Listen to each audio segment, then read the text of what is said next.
Welcome to the FY22 Khaki Ball. Congratulations to the new Navy Chiefs, J.D. Wilson, Donald Taylor, and Frank Condon. A sincere congratulations on your achievement to the rank of Navy Chief. Also, special thanks to your family for their support during this process. I apologize I'm not there in person to celebrate with you this amazing accomplishment. I have another engagement, but I really want to empower you today with a message that you will never forget and will change your life forever. I would like to introduce myself briefly. My name is Wayne Mendoza, and a lot of people call me Coach Mendo. I'm a basketball coach, trainer, mentor, speaker, business owner, father, family man of 4, beautiful wife Teresa, 4 kids, Jessica, Tyler, Dominique, and Alexandra. Got 9 grandkids, and I've been blessed big time. God is good. I also played 4 years in the European Pro League, 4 years, 3 of those years was in Germany, 1 year was in Austria. I've been able to travel the world with my experiences. Okay, so like I've been to 38 different countries. And in those experiences of what I just mentioned to you, my little bio here, because I don't want it to be about me, I want it to be about you. I've learned some valuable lessons regarding leadership responsibilities and what it takes to maximize extraordinary greatness. So, Navy Chiefs, your rank has more leadership responsibilities and also more eyes on you.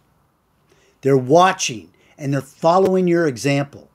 So keep shining, keep pushing forward, and winning. Navy Chiefs, as you face your next set of challenges, are you ready, able, and willing to stand up, to step up, and to step out to the challenge of maximizing extraordinary greatness? Navy Chiefs, do you have what it takes to dig deep and grind out each day to achieve your next rank and pay grade? Well, I'm going to tell you something that might really kind of make you go, wow, I'm not sure I understand this. This kind of stance that you need to take now as you move on, you need to maintain this paradox.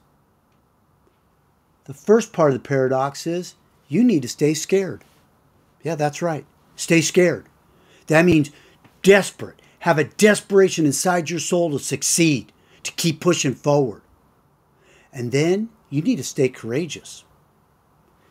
And that is the idea of being bold, having bold valor and vigor to fight, to go get what you need to get for you and your family and your country. This story I'm about to share with you, I don't even know if you were born at the time or not, but this is an extraordinary story about past military history that I was uniquely and privileged to be involved in. In 1990, after winning 2 national championships as an assistant coach, I got the opportunity for my first head coaching job. But it was in Bahrain, in the Middle East. Like, are you kidding me? I didn't even know where Bahrain was at the time. I had no idea. And then I started to read, started to learn. And I was like, okay, it's an Arab world. Okay, there might be some friction, whatever. So family and friends were already scared. So I said, you know what? I'm going to go over there by myself. I'm going to test the waters. I'm going to see what it's like. And then I'm going to bring my family over. So I go over to the Middle East. They had me staying at the Regency Hotel, which was really cool, really beautiful.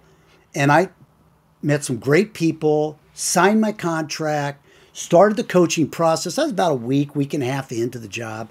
And it was great. Everything was going good. I was giving reports back to my family. And I was scared, but I was trying to be courageous and go, okay, God, we'll see what you have for us, right? Well, then all of a sudden, we got invited to this barbecue of expats and mainly Americans were invited to this barbecue to get to know each other. And, even though I was a civilian, I was meeting some extraordinary men and women just like you, and we were just having fun, hanging out, enjoying ourselves, having a good time.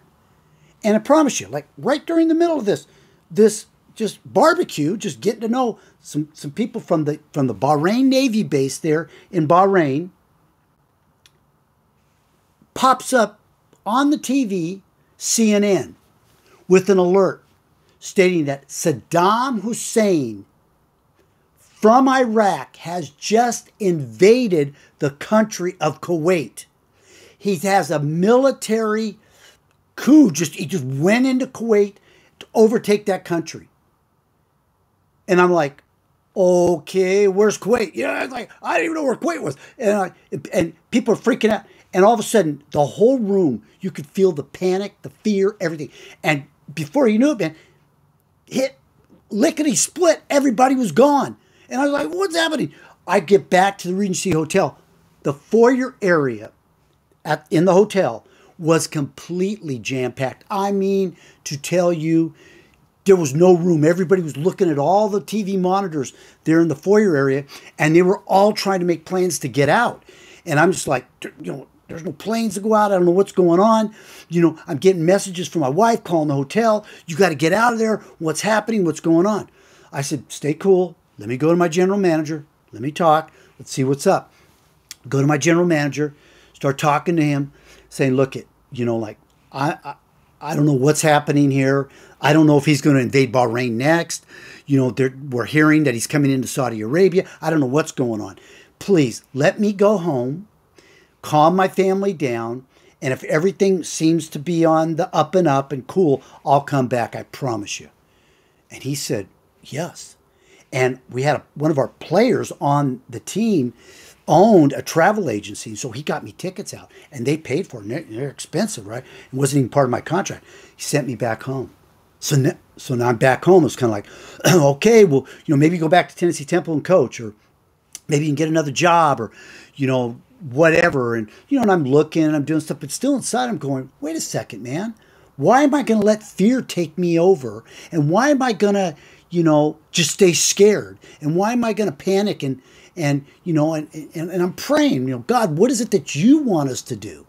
And so we listened to what the embassy had to say. We were getting all the details. And we had two different trains of thought from family. My wife's side, they weren't happy. They weren't pleased. I got highly confronted, and I could understand why, saying, you're not taking our daughter, and we had two kids at the time. You're not taking the kids over. If you want to go back, you can, and, we'll pray for you. I'm like, wow, that's really nice. And I'm joking. It wasn't exactly like that. And then my dad was more calculated, saying, okay, what are the details? What's happening?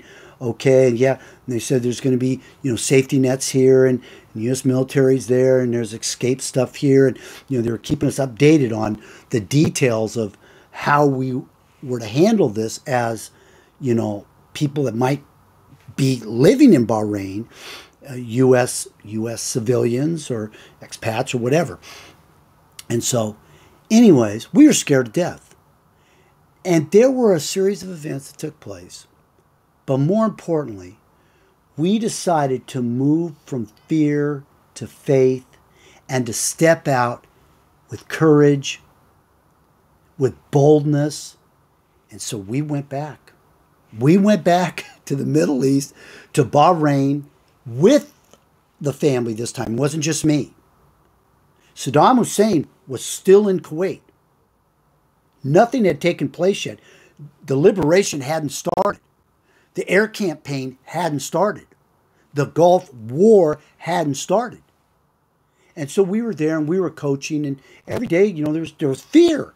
And yet we were trusting God. We were trusting you guys to take care of us, our great military, our winning champion military to keep us safe and to listen to, what are going to be the next steps? What's going to happen here, right? So I just coached and just kept doing that.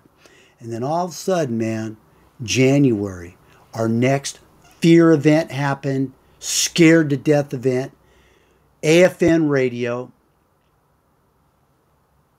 The message came across.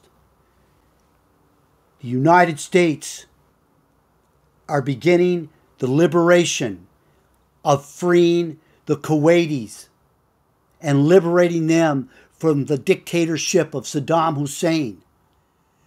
And I was like going, what, what's happening?